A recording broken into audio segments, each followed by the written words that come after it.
reaction ko dyan sa Marines na yan, regardless, bobo yung nagbayad sa kanila ng 25 million. No? Kasi sabi 25 million daw yung binayad. 25 million each. So 25 million each, yung apat, ano yun? So that's 100 million. Grabe, no? 100 million yung ibinayad sa kanila. Pero ako, unang-una sa lahat, ako alam ko kung gaano kalaki ang ninakaw sa bayang Pilipinas. At yung flood control, tip of the iceberg lang yan. Mabigat kasi talaga yung mga testimonya ng 18 Marines. Sobrang bigat nun. Kaya, kasi itong pinag-uusapan natin ngayon, flood control ito, madami pa tayong mga corruption sa Pilipinas bukod sa flood control. Isa lang yan sa mga proyekto na ninanakaw nila sa Pilipinas. Marami pang mga proyekto ang ninanakaw dito sa Pilipinas. Kaya nga kung makikita mo, itong si Erwin Tulfo, hindi na siya magbo-blue ribbon committee. Hindi na niya iimbestigahan itong flood control kasi sobrang lalim talaga nitong flood control scandal na to. Sobrang dami talaga ng ninakaw sa bayang Pilipinas. Kaya hindi na ako nagtataka. Bill Aguilar, Q8Y, Boss D, always watching your live from Seattle, Washington. Dagdag mo ito sa pampagwapo, syempre.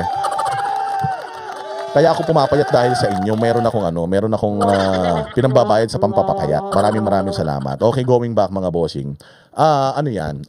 Sa laki ng ninakaw, imaginein mo mainstream media kaya nilang bayadan. Yung mga pulis, kaya nilang bayaran. Yung mga sundalo, kaya nilang bayaran. Halos lahat, korte, halos lahat kaya nilang bayaran mga bossing. Ito pa kaya?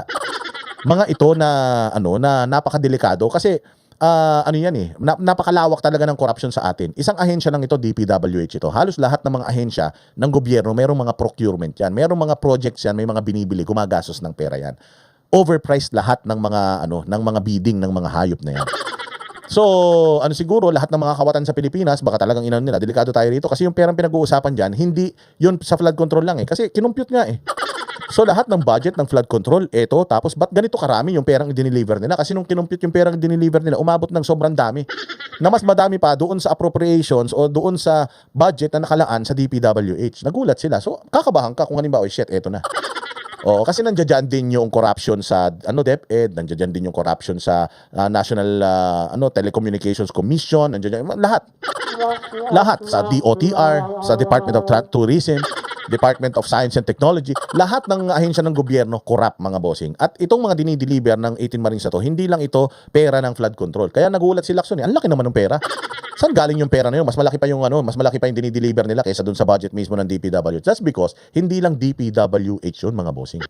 Yung pera na yun. So ngayon, kung ako magnanakaw ako sa Department of Tourism, kakabahan na ako. So kasi baka mamaya niyan lumabas si Zaldico tapos ilabas si Zaldico lahat ng perang ng listahan na hinahawakan niya ng lahat ng mga korupsyon sa Pilipinas. Victoria Pacardova, mabuhay ka diyan sa Hong Kong kasi tinan mo. Natatandaan niyo si Inday Sara. Anong sabi ni Inday Sara? Meron akong budget, parang ang budget ko parang 4 billion or 7 billion para sa repair ng mga classrooms.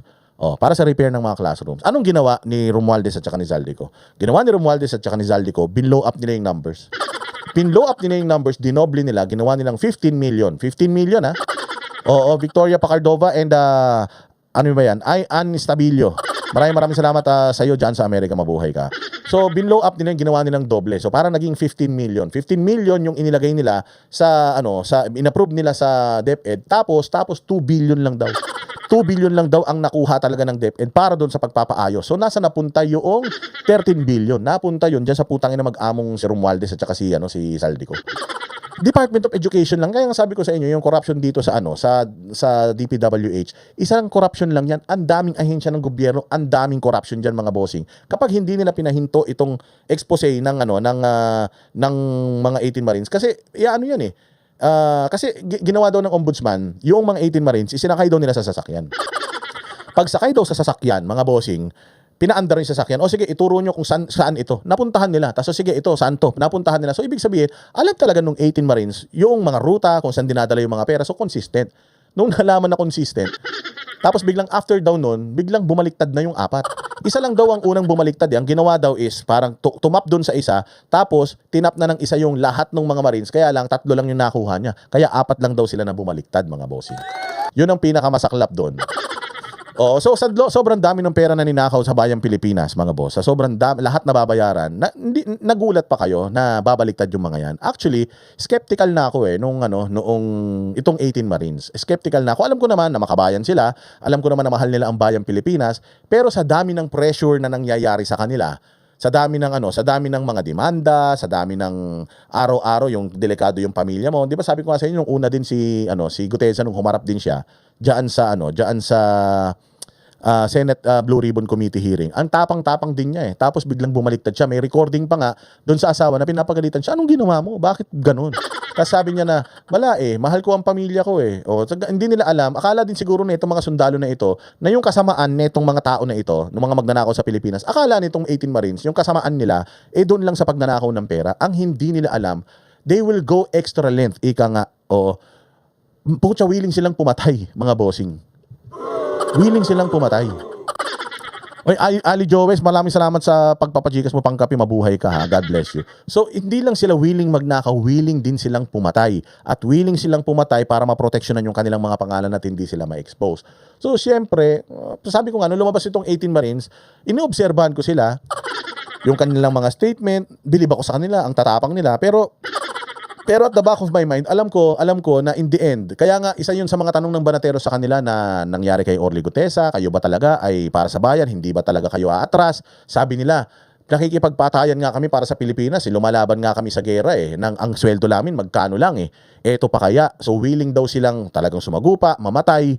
So, yun yung yun yung part na nakakadismaya. But on the other hand, kasi tao lang din ako, expected ko na yan na with all the pressure, with all the kaso, kasi nga weaponized weaponized ang lahat ng natin, ng mga ahensya ng gobyerno weaponized ang NBI, weaponized ang DOJ, weaponized ang police, ang sundalo. So, hindi natin hindi talagang, alam mo kung ikaw kasi pamilyado ka, may mga anak ka, kaya nila pinoprolong Kaya nga sila hindi tumatawag ng hearing para matambakan ng kaso itong mga to. Then eventually, magkaroon ng fallout. Ibig sabihin, yung grupo nila magwatak-watak. Siyempre, may pinapakain yung mga yan. Walang mga trabaho yung mga yan. Yung araw-araw na kung saan-saan sila pumupunta para magbayad ng piyansa, saan-saan sila pumupunta para umatid ng kaso, nakakapagod talaga yung mga bossing. So I really cannot blame them kung umatras sila. Ang hindi lang kasi maganda is tumanggap sila ng pera tapos umatras sila. Sana lang doon sa 18 Marines, hindi man ako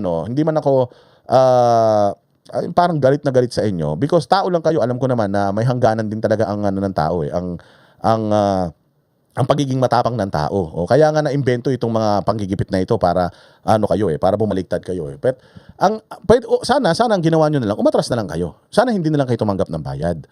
Kasi galing sa pera ng taong bayan yung binayad na yan sa inyo Galing yan sa flood control project, galing yan sa bawat sentimo na buwis na ibinabayad ng mga Pilipino.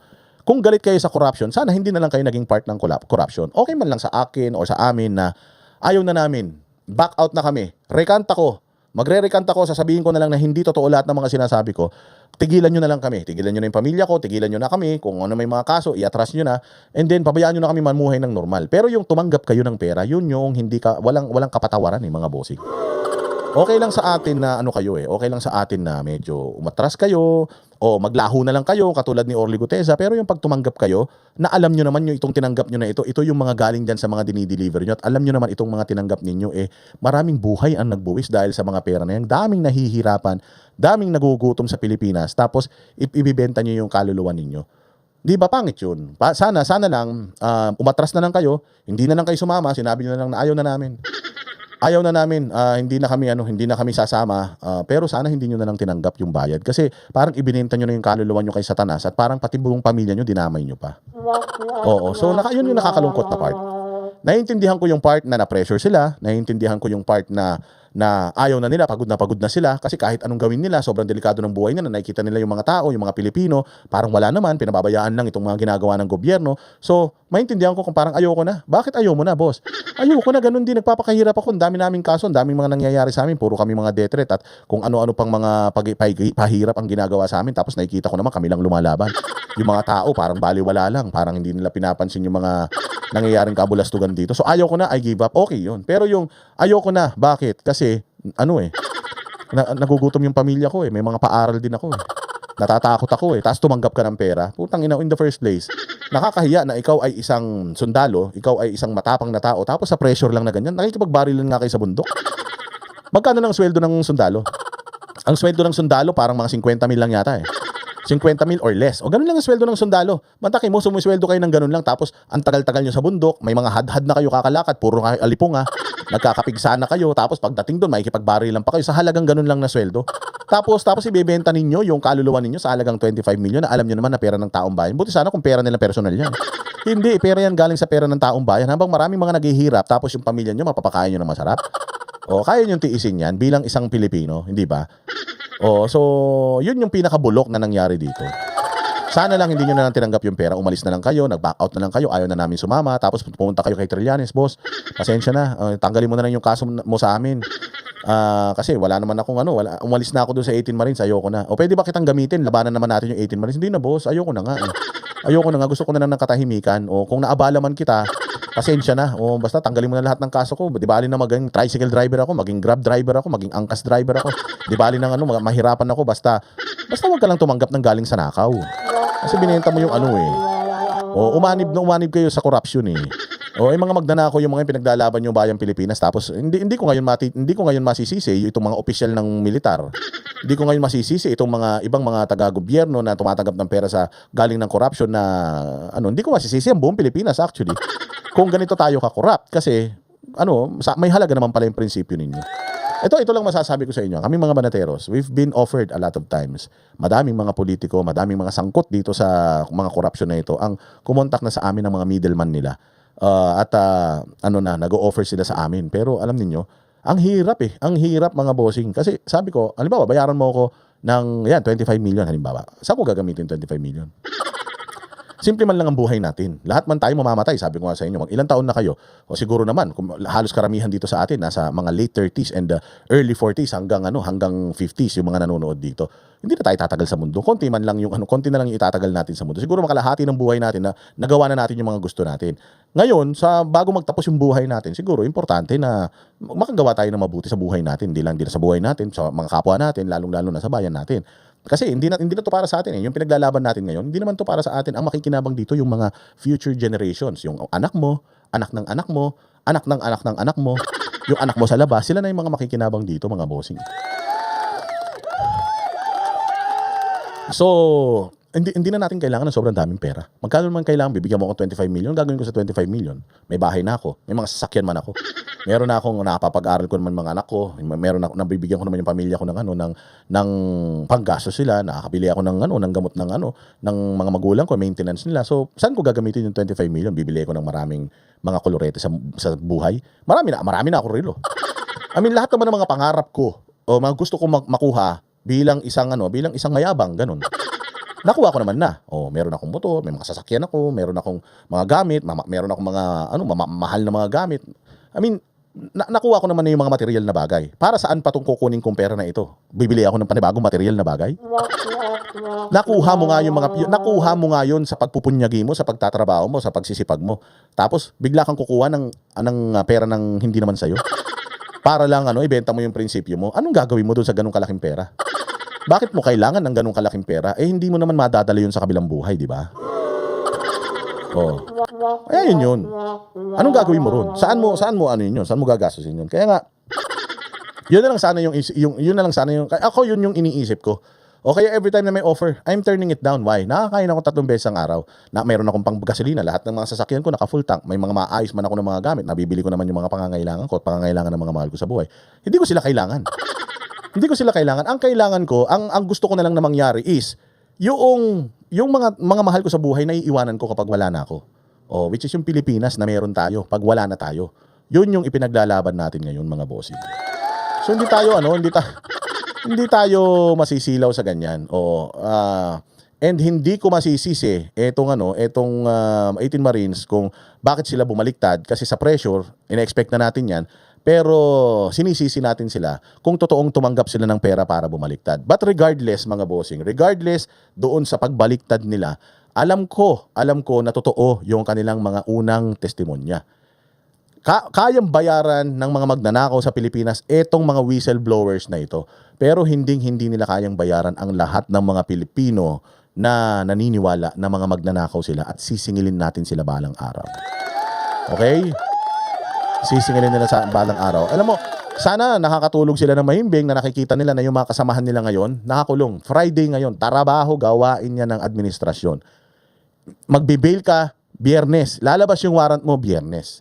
Magbibail ka, hindi nila tatanggapin yung bail mo hanggang magsara korte. Pag nagsara korte, makukulong ka ng 2 araw. Linggo, Sabado, Lunes, doon ka palang pwedeng makalabas. Baka hindi ka pa makalabas ng Lunes. So, yun ang ginagawa nila kasi bailable man yung mga kaso na yan. Yung kaso naman ng 18 Marines, bailable man yan. Pero, talagang gusto nila ganun. Katulad ng ginawa nila kay Jay Sonsa. Yung ginawa nila kay Jay Sonsa, ganun din. Itinaon nila ng long weekend. Oo, Friday na wala pang pasok ng Lunes. So, magtatagal ka dun sa kulungan. Trabaho nila yan, style na nila yan mga bossing. Pero isa yan sa mga, yan yung sinasabi na chilling effect. Kung matatakot kasi tayo dyan, wala. Pag natakot tayo, pagka nagpadala tayo sa mga, lalong-lalo na tumanggap tayo ng bayad sa mga hayop na yan, wala talaga mangyayari sa bayang Pilipinas. Hindi na tayo dapat nagre-reklamo, hindi na tayo dapat nagbablog at ine-expose itong katarantaduan ng gobyerno. Di ba? Pero mga bossing, si Romualdez man lang ang gumawa niyan. Wala namang ibang gagawa niyan. Wala namang ibang gagawa niyan kung hindi si Romualdez lang, mga boss. Kami ang boses ng masa, hindi natatakot. Katotohanan lang, di kami nalulunod. Walang bahid ng sismis, lahat ay totoo. Kahit sino ka pa, pag mali ka babanatan ka. Walang pinipili kulay, wala kaming kinikilingan. Basta para sa bayan, kami lalaban. Pag tama palakpakan, pag mali banatan. Di matitinag, di matatakot, para sa bayan tuloy ang sigaw. Sa harap ng kamera, walang halong takot. Mga baluktot, lahat kayo'y tutumba. Ang hustisya at totoo, yun lang ang mahalaga. Kahit sinong harang, di kami matitinag. Walang pinipiling kulay, wala kaming kinikilingan. Basta para sa bayan, kami lalaban. Pag tama palakpakan, pag mali banatan. Di matitinag, di matatakot, para sa bayan tuloy ang sigaw. Kung nasa tama ka, ikaw ay aming kasama. Pero pag mali ka, handa ka na bang mabasag? Banateros kami, walang inuunan. Dahil bayan muna, bago ang sarili.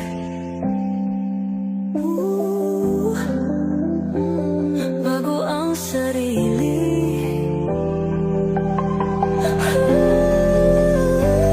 Pag tama palakpakan, pag mali banatan. Banateros ang sigaw, katotohanan ang laban.